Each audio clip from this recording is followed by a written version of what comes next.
गोदावरी नदी के तट पर बसा एक सुंदर गांव। वहाँ भोला और उसकी पत्नी कांताबाई रहते थे। भोला बहुत सीधा और नेक इंसान था, लेकिन उसकी पत्नी कांताबाई पूरे गांव में अपनी भारी कंजूसी के लिए जानी जाती थी। राधा अपने घर के बाहर कुएं से पानी भरकर लौट रही है। अरे ओ राधा, जरा रुक तो बेटी, कहाँ से आ रही है? काकी, कुएं से पानी भरकर ला रही हूँ। क्यों, क्या हुआ? अरे तेरी बाल्टी तो लबालब भरी है। ये देख, मेरे घर का नल खराब हो गया है। एक लोटा पानी दे दे, बहुत प्यास लगी है।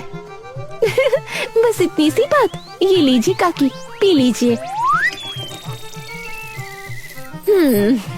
हाय, बड़ा मीठा पानी है री। अच्छा सुन, तेरे पास थोड़ा नमक होगा क्या? मेरा नमक खत्म हो गया है, अभी बाजार जाने का मन नहीं है। हाँ काकी, ले जाइए।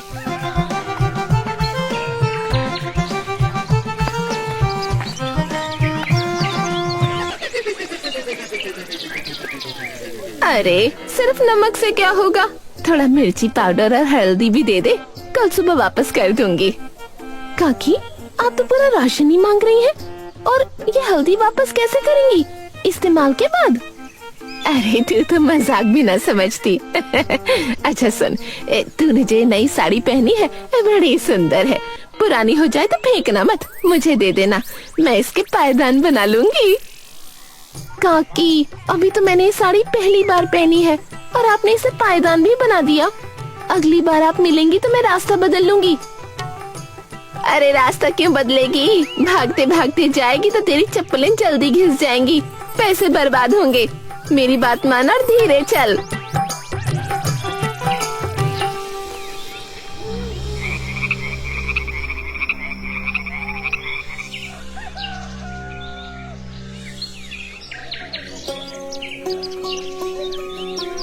अरे काकी, अरे प्रणाम। अरे एकदम ताजा सब्जी ले लो। अरे आज ही खेत से तोड़ कर लाया हूँ। हाँ। अरे रामू, ये तो सूखी हुई लग रही है, और दाम 1 रुपया किलो। 5 पैसे दूंगी, लेना है? हाँ, 5 पैसे? काकी, आजकल तो एक मिर्च भी 5 पैसे में नहीं मिलती। ये देखिए, ये देखिए, कितना ताजा बैंगन है, ये ले लीजिए। अरे चुप कर, इस बैंगन में इतना पानी क्यों है? तूने वजन बढ़ाने के लिए इंजेक्शन से पानी भरा है ना? अरे हाय राम, अरे काकी वो बारिश का पानी है।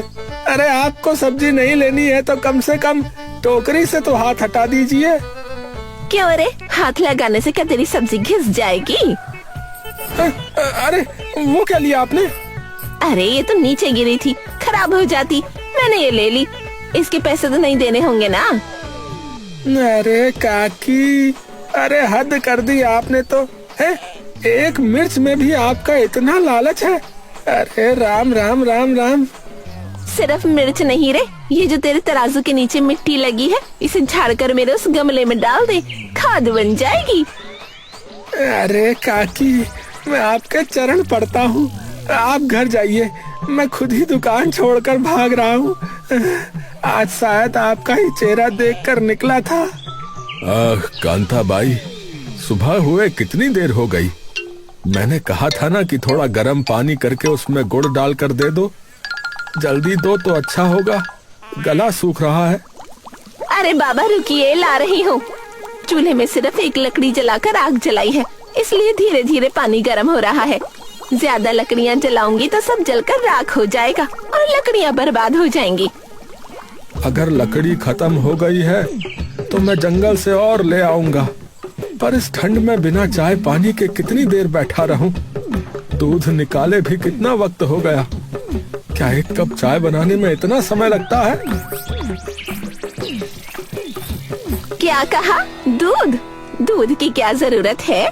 बछड़े के पीने के बाद जो दूध बचता है वो बेचने के लिए है, क्या उसे हम पी जाएंगे?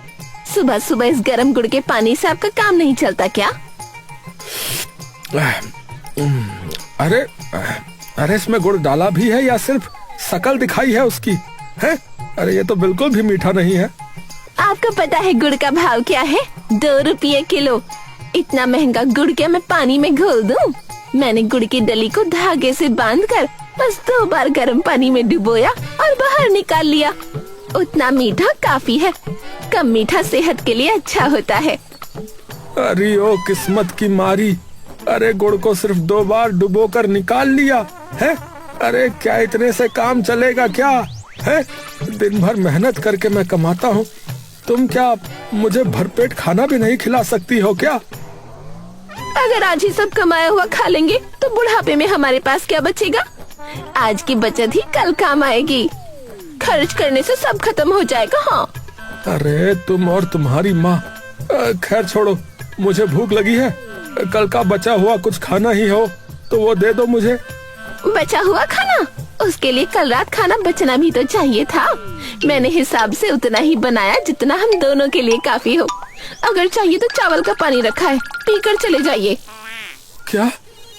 चावल का पानी? अरे मुझे देखो, क्या मैं कोई बीमार लगता हूँ जो रोज चावल का पानी पीऊं? है, मुझे खेत में जाकर कड़ी मेहनत करनी पड़ती है। जाओ, जाकर चावल बनाओ, चलो। अब फिर से चावल बनाने के लिए चूल्हा जलाना पड़ेगा। लकड़ी और चावल दोनों बर्बाद होंगे। मैं दोपहर को ही खाना बनाऊंगी। अभी आप यही चावल का पानी पीकर काम चलाइए। हाँ। अरे लगता है मेरा समय ही खराब है। इस गांव में शायद ही कोई मेरी तरह दुखी होगा। भोला वही चावल का पानी पीकर फटी हुई धोती पहनकर खेत जाने लगा।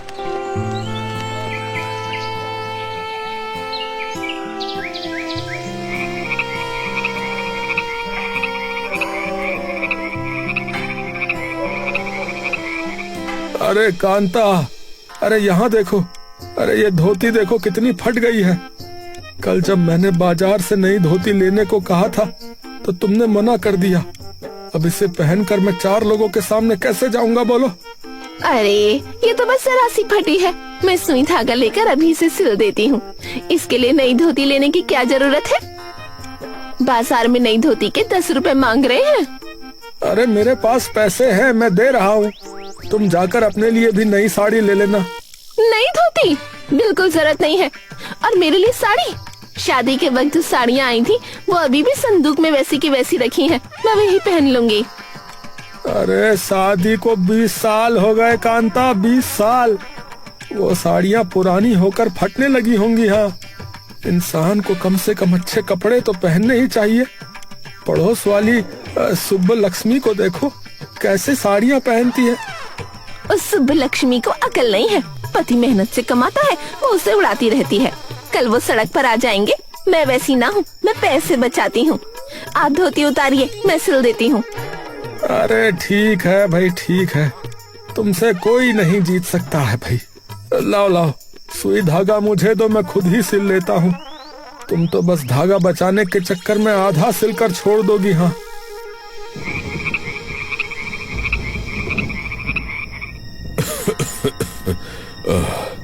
देखो रामू, अब मेरा शरीर मेरा साथ नहीं दे रहा है। मेरे अब गिनती के दिन रह गए हैं। मैं चाहता हूं कि अपनी सारी जायदाद मैं अपने भतीजे भोला के नाम कर दूं और फिर बाकी की जिंदगी चैन से गुजारूं। सरकार, ये तो बहुत ही उत्तम ख्याल है। भोला बाबू बहुत सीधे इंसान है। हाँ हाँ, वो तो ठीक है, पर उसकी पत्नी थोड़ी कंजूस सुनी है। खैर, कल हम उनके गांव चलेंगे। अच्छा, अगर उन्होंने मेरा अच्छे से ख्याल रखा तो कल ही वकील को बुलाकर सारी जमीन जायदाद उनके नाम कर दूंगा। मुझे धन दौलत नहीं, अब बस थोड़ा सा प्यार और अच्छा खाना चाहिए भाई। मालिक, आप फिक्र ना करें। खून का रिश्ता आखिर खून का ही होता है। वो लोग आपकी बहुत सेवा करेंगे। हाँ, उम्मीद तो यही है। चलो, कल की तैयारी करो, देखते हैं नसीब में क्या लिखा है।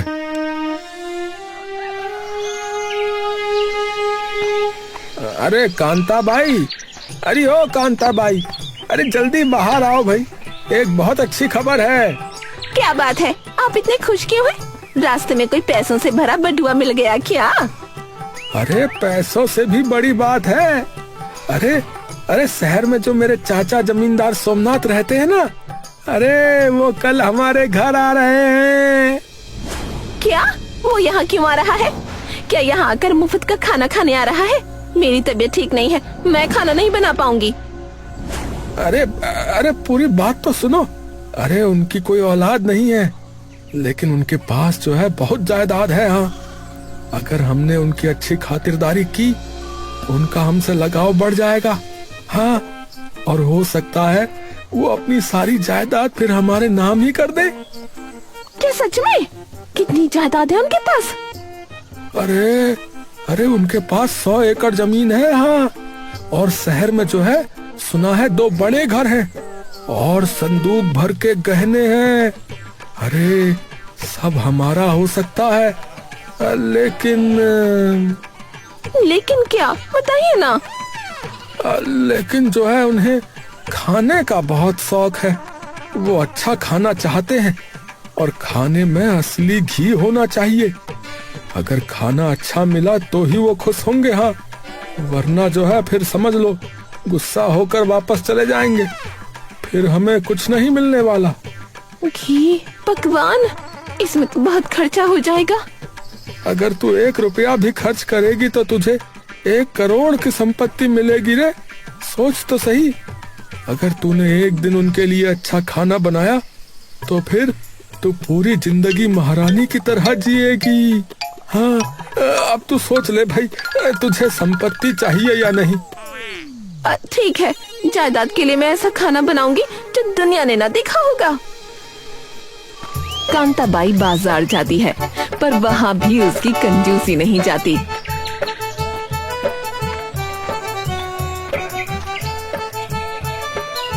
ए रंगैया, बैंगन का क्या भाव है? माँ जी ताजा बैंगन है, 1 रुपए किलो। ले जाइए माँ जी, बहुत अच्छे बैंगन है। 1 रुपया? बगल वाले गांव में तो 50 पैसे किलो मिल रहे हैं, बहुत महंगा बोल रहे हो। अच्छा, वो जो टोकरी में रखे हैं वो क्या भाव है? अरे वो तो माँ जी जो है कल के बचे हुए हैं माँ जी, थोड़े मुरझा गए हैं और जो है उसके अंदर कीड़े भी हो सकते हैं अब तो। मैं जो है चलिए उन्हें आधे दाम पे दे दूंगा आपको। वही दे दो, मुरझा गए तो क्या, सब्जी में पकने के बाद किसी को पता न चलेगा। पर वजन सही करना, कम हुआ तो देख लेना। फिर वो किराने की दुकान पर जाती है। ए भाई, शुद्ध घी है क्या? घर पर जमींदार साहब आ रहे हैं। हाँ हाँ कांताबाई, शुद्ध गाय का घी है, पर जो है 5 रुपए किलो मिलेगा। 5 रुपये? घी में क्या सोना मिला रहे हो? अच्छा, उस डिब्बे में क्या है? वो भी घी जैसा ही दिख रहा है। वो वनस्पति डालडा है माँ जी, घी से बहुत सस्ता है, 1.5 रुपए लीटर। वही दे दो, सब्जी में डालने के बाद किसे पता चलेगा कि घी है कि डालडा? आने वाले मेहमान बुजुर्ग हैं, उनकी जुबान को अब स्वाद का क्या ही पता चलेगा। अगले दिन जमींदार सोमनाथ घर आते हैं। भोला उनका स्वागत करता है। अरे भोला, अरे भाई वाह, अरे भाई तेरा घर तो बहुत सुंदर है और बहुत अच्छी खुशबू भी आ रही है। सफर के बाद बहुत भूख लगी है बेटा। अरे आइए चाचा जी, आइए आइए। अरे आपके लिए मेरी पत्नी कांताबाई ने सुबह से बहुत सारे पकवान बना रखे हैं। कांताबाई, अरे चाचा जी के लिए खाना लगाओ। अभी परोसती हूँ। कांताबाई केले के पत्ते पर खाना परोसती है, बैंगन की सब्जी और डालडा वाला खाना देती है। हाँ, अरे वाह, अरे अरे मुझे बैंगन बहुत ही ज्यादा पसंद है। हाँ, लाओ भाई लाओ।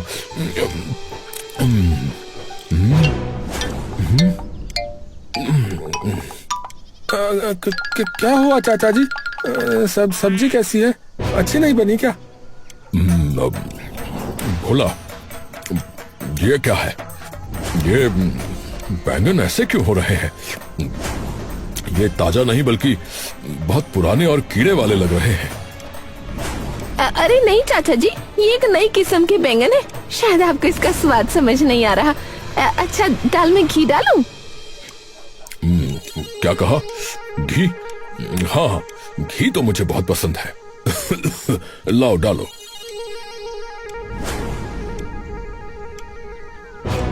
जमींदार जैसे ही खाते हैं उनका मूड खराब हो जाता है।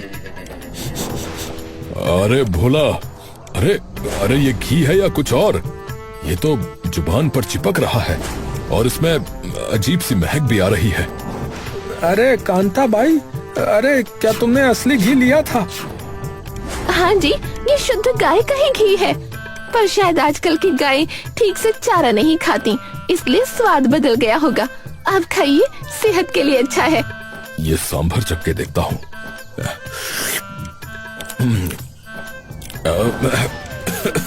अरे छी छी, अरे ये सांभर है या सिरका? अरे कितना खट्टा है। इसमें इमली डाली है या कुछ और? अरे चाचा जी पानी लीजिए।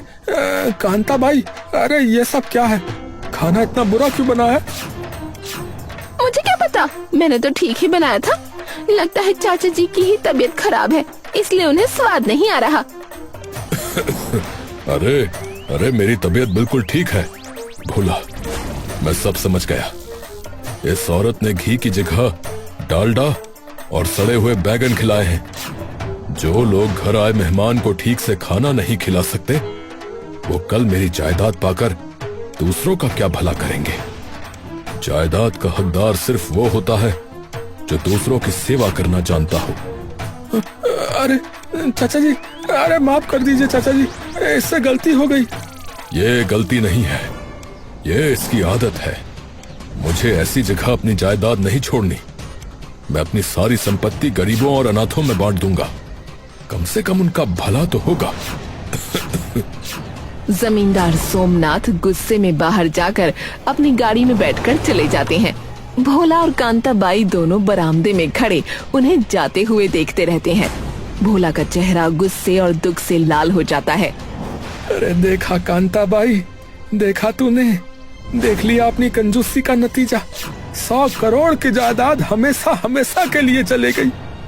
सिर्फ 1 रुपया बचाने के चक्कर में तूने 1 करोड़ का नुकसान कर दिया। मुझे लगा था बैंगन थोड़े मुरझाए हुए होंगे तो क्या, पकने के बाद सब ठीक हो जाएगा। घी की जगह डालडा इस्तेमाल करूंगी तो किसी को क्या ही पता चलेगा। मुझे नहीं पता था बात इतनी बिगड़ जाएगी। अरे अरे यही तुम्हारी सबसे बड़ी गलती है कांता। मेहमान घर आए तो उसका स्वागत दिल से और प्यार से करना चाहिए, चीजों की कीमत से नहीं।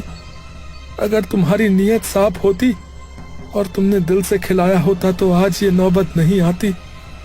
अब देखो, गांव में हमारी इज्जत भी गई और वो जायदाद भी। आप सच कह रहे हैं, लोग ठीक ही कहते हैं। कंजूस के घर से मेहमान हमेशा कोसते हुए ही जाते हैं। आज मैंने अपनी आंखों से देख लिया। जायदाद गई उसका दुख तो है, लेकिन उससे बड़ा दुख इस बात का है मैंने आप पर भरोसा करके एक बुजुर्ग मेहमान को अपमानित करके भेज दिया। अरे अब रोने से क्या होगा? क्या हो जाएगा रोने से? पैसा अपनी जगह है, लेकिन रिश्ते और इंसानियत से बढ़कर कुछ नहीं है। आज मुझे पेट भर खाना खाए हुए सालों बीत गए। काश तुमने ये अकल पहले दिखाई होती। मुझे माफ कर दीजिए, आज मुझे एक बहुत बड़ा सबक मिल गया है। अब से मैं कंजूसी वाली बुद्धि छोड़ दूंगी। कल सुबह मैं आपके लिए दूध और अच्छा वाला गुड़ डालकर गर्मा गर्म कॉफी बनाऊंगी। क्या? मैंने सच में कुछ सही सुना क्या? चलो चलो, अगर तुम्हें अपनी गलती समझ में आ गई है तो यही बहुत है भाई। अच्छा अब सुनो, अगर कल का कुछ पुराना चावल का पानी बचा है तो वही दे दो, पीकर सो जाता हूँ। अरे चावल का पानी क्यों? ये जो पकवान बनाए हैं वो सब तो वैसे ही रखे हैं ना। आखिर पैसे खर्च करके सामान खरीदा है वो बर्बाद हो जाएगा। चलिए हम दोनों मिलकर वही खाना खा लेते हैं। अरे फिर से वही बात, फिर से बर्बादी का डर लगा रहता है इसे। खैर मेरी तो किस्मत ही ऐसी है। अरे लाओ वही दे दो, वही खा लेता हूँ। बचत करना गलत नहीं है, लेकिन हद से ज्यादा कंजूसी करना बहुत बड़ी गलती है। लालच इंसान को अंधा बना देता है और अंत में वो सब कुछ खो देता है।